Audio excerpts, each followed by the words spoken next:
So yesterday I ran out of time and I wanted to make sure that I showed you how to do the snowflake. So this is Snowflake Tutorial 101. We'll be using the number 6. So in case you need a refresher, the number 6 is probably the easiest one to make on our compass.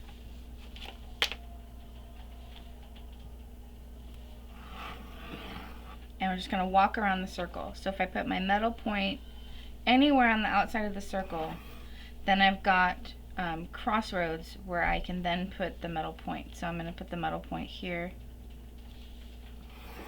Oops.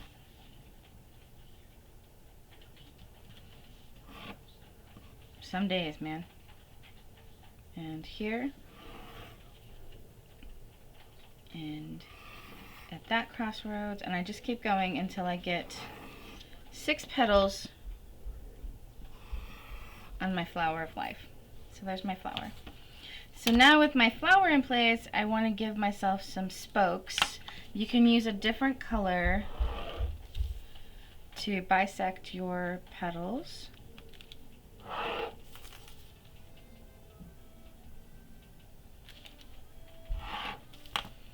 And if I've got a pencil mark I don't want, I can always erase it. So this is my foundation. This is what I'm going to start with. From here, I'm going to grab a piece of tracing paper and I'm going to lay it over the top. And this is what I'm going to call fancy flip work. I love puns, in case you haven't noticed taking any of my classes. What I'm going to do first is tape it, which I'm going to take that off after we get the initial design down. But we want to do a simple concept, and we want to keep in mind that we only have kind of half of this pie wedge to work with. So using this edge right here, I'm just going to do a light middle point, and then I'm going to make sure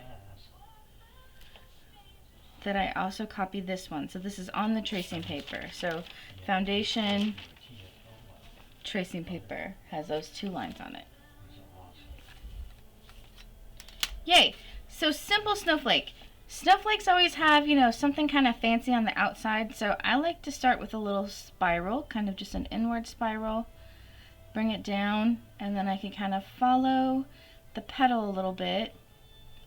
And then I'm just going to end it right there. So one simple little spiral, just ending right there. Now I've got a little bit of room to play with, a little bit of wiggle room. So I'm going to come over here and put a point. And then, let's see. I think we can go up and down over here. So let's do that. So I'm going to come this way. I'm going to curve in. Yeah, that works like that. And then plant it there. I think that'll make a nice, simple snowflake. Perfect. Now we have to do what I call fancy flip work. So first thing I'm going to do is I'm going to fold it along this axis all the way. I also need to fold it here so that I can flip the design into the pie wedge.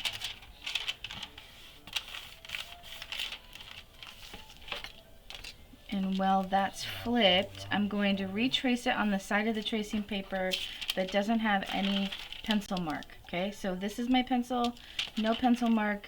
I'm going to flip that over and retrace.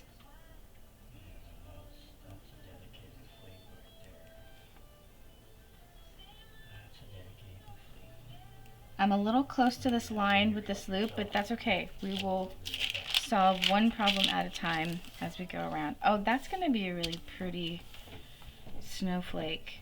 I can already tell. So now that I have this pie wedge filled, I've already folded this in half, but I have a problem. I have pencil mark on this side. So remember when I said I was going to have to take my piece of tape off? So I'm going to take my piece of tape off. I still have my pie wedge lines, so if I lose my way, I can come back to my original foundation and realign my things, my lines. So I'm going to go ahead and fold this over and then retrace. So remember how I said we would figure out a way to fix this? As you come in to that little area right there, just kind of pull it back away from the line a little bit.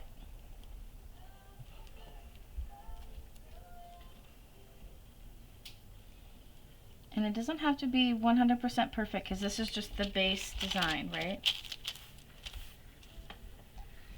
Alright, so I'm going to reline it up right there. I've got two slices of pie covered. Right there. So now I'm going to go this direction and get this slice.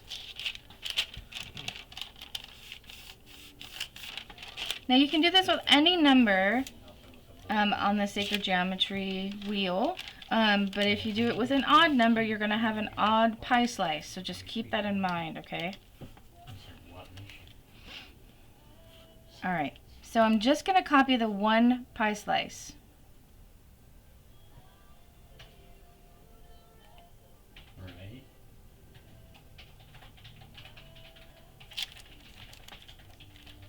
I actually don't even really need that foundation there for a second. There we go. Okay. So now, because it's an even number, 6, what we can do is we can fold the entire thing in half and get it on the other side. So if I just realign for a second so that I get my mirror, where am I at? Right there. That's about good. Use my ruler. I'm going to fold this up.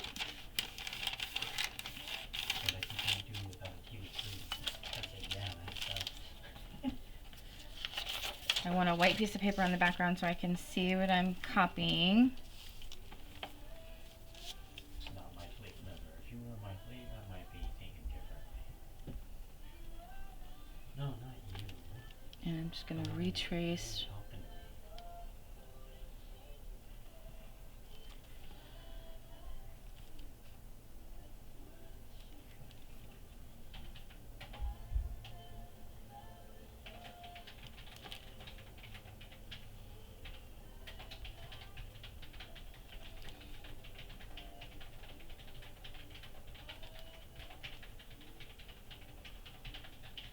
Oops, a little too close there.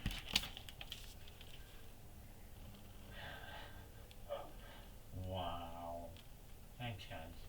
It's good to know you got my back.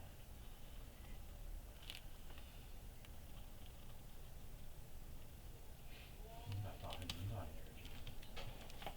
I'm gonna sit here and mumble to myself and be Mr. Mumbles.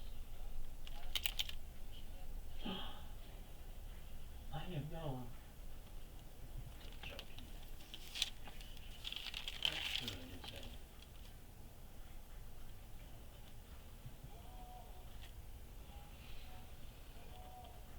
Okay. Now, look at that. We have a beautiful snowflake that we need to weave now. And I want to show you. So I really like what this did because it looks like every other one is tight and then some are far apart. So that's going to give us some options when we go to weave it. And I'm really excited to show you how to kind of fix this area when you weave that part. So put that there. Normally I would use my table, my light table, but just so you can see what's happening, I'll use tracing paper. And grab a piece of tape. So in this part I want to make sure that they don't move, so I definitely want to make sure that I have tape here and here. Okay. And I don't know if this will smudge, so I'm just going to go ahead and use pencil just in case. So one thing for starters, you don't want to start on these tendrils. The tendrils will kind of throw your over-unders off. So where I want us to start is in this really tight area right here. I want to show you how to weave this so that you can get the most out of that part. So if I start here, if you notice this is an X right there, I can come in this way and go over and then carry this guy up and this line down, and now I've created an X. It's a little tight, but that's okay. Now that I know where my over under is, I can go ahead and finish my tendril. And to finish the tendril, I do 2 lines and then slowly edge that top line into the spiral. Okay, so 2 lines and then just kind of let those 2 slide into 1.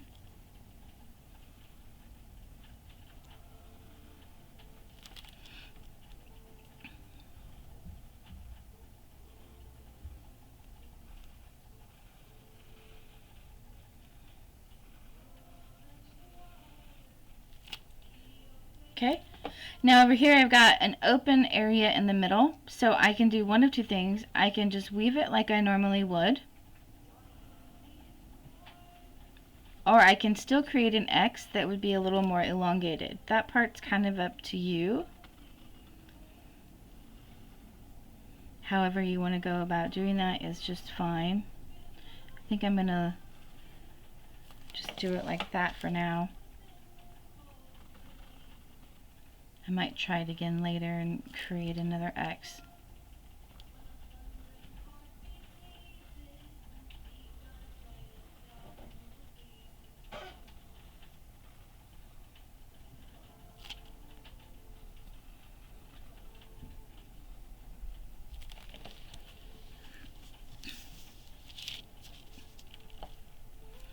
I find it easier if I can keep my design in motion, especially with tracing paper. Tracing paper isn't very nice for doing my over-unders. It moves. I much prefer watercolor paper. Okay, so I already messed up on this one, so I need to bring this up and around because I'm doing every other one I'm crossing, right? So that's up and around, so that means this guy's gonna still go over, wait a minute, under, over,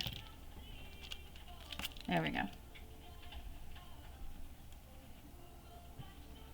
over, over there.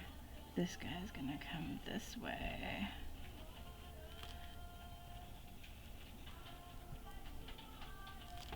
And then let me just double check my, okay, so under, over, under, over, under, over, under, over, under, over. Perfect.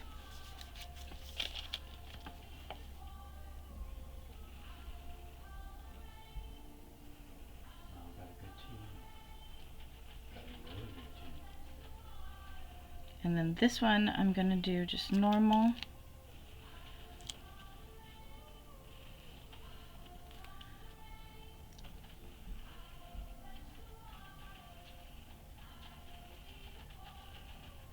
If you are planning on creating more knotwork in your life, which I would be so happy if you did, then you really are going to want to invest in a light table. Light table is going to save you time, hassle, and energy as far as getting things copied over. You can make one. My mom had a homemade one for years. It was just a wooden box with a light bulb in the inside of it. And I mean, it worked.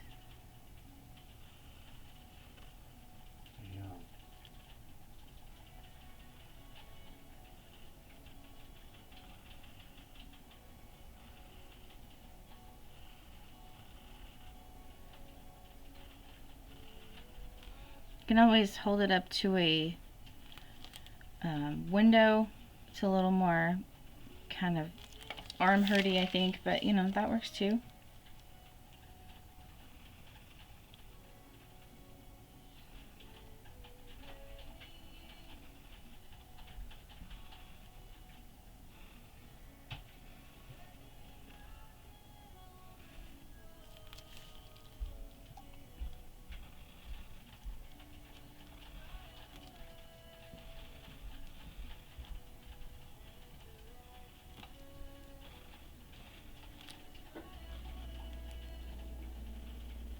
All right, and that's Snowflake 101.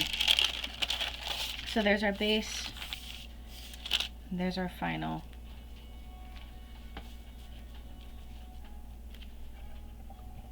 If you have any questions, please reach out to me. Happy to help however I can. You can do any, you know, any kind of design you want to do, really. I really like how this one came out. It's a simple design, but then it's very elegant over here on the opposite side. So have fun making snowflakes. I want to see what you come up with.